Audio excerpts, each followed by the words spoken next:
Eric, Jobin, and Win. Okay, let's see. At ito, nagpa-practice na ng bonggang-bongga. Hi, Eric! Ito, nagpa-practice. Wow, practice pa lang, galing na. Excited, syempre. Gusto kong enjoy kasi yung, yung performance ko later, yes. Kanina sinabi ni KZ, feeling daw niya parang X Factor Finals ulit. Ikaw ba may feeling na parang Star in a Million Finals ulit? Ayokong isipin na ganun kasi pag inisip ko yun, may stress ako. Inisip ko na lang, win or lose, gusto ko iparating sa tao kung ano yung meaning nung kakantahin ko.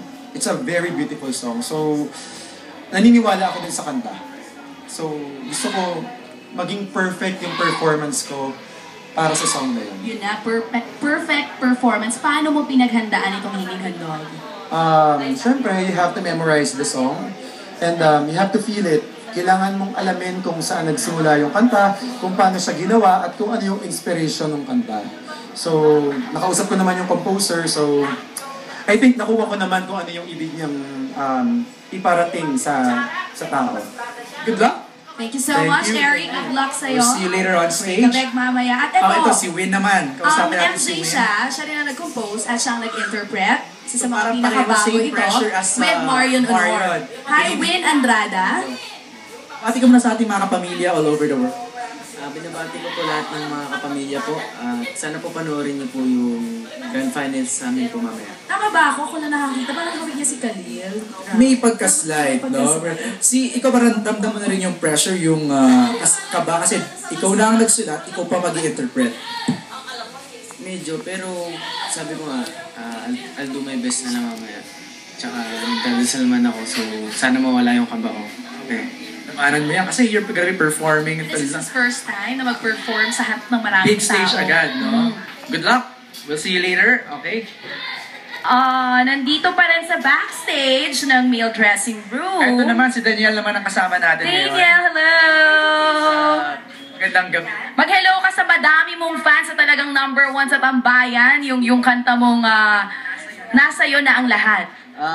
Hello. Hindi yun, salamat kasi #1. Totoo ba yun? Oo, totoo. As of last night na nag-update ako, #1 yung song ni Daniel sa tambayan. Ayun. Hindi ko alam kung saan nanggagaling talaga yung mga babaeng. Pag nag-mall show po kaming dalawa, naloloka ako sa mga babae. Talagang ayaw tumigil sa sigawan. And I'm sure marami rin fans na nag-aabang ngayon sa labas sa kanya to perform. Kanina, pagdating ko dito, ang sinisigaw agad nila, Daniel. Gusto mo ba mag-thank you sa mga fans mo all over the world?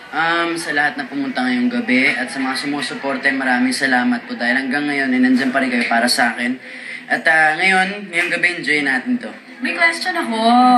Ano sabi sa'yo ni Catherine sa magaganap ngayong gabi? Nag-text ba sa'yo? Tumawag ba sa'yo? Siyempre, nag-text sabi niya good luck kasi siyempre, laking event to diba? Hindi naman to parang show-show lang. Totoo. Tsaka yun, sabi niya, galingan. Sabi ko, naka-competition, di ba? Nakasalalay sa'yo yung pag-interpret ng kanta.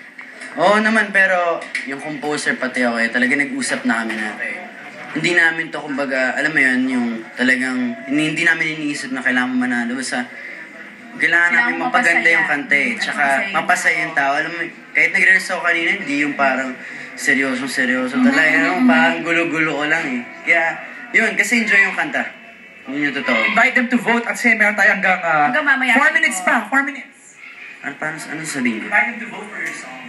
Yun, sana po iboto nyo nasa ng lahat dahil maganda siya. Hindi yun, basta pa iboto po at salamat po. Yun! Sa mga nagtatanong kung paano sila buboto, pwede po kayo mag-log on sa www.facebook.com/tambayan1019official. Thank you so much, Daniel. Thanks, DJ. Good luck. We'll see you later on stage. At nandito rin, ang Sino? gwapong-gwapo. Ayan si Pugoy.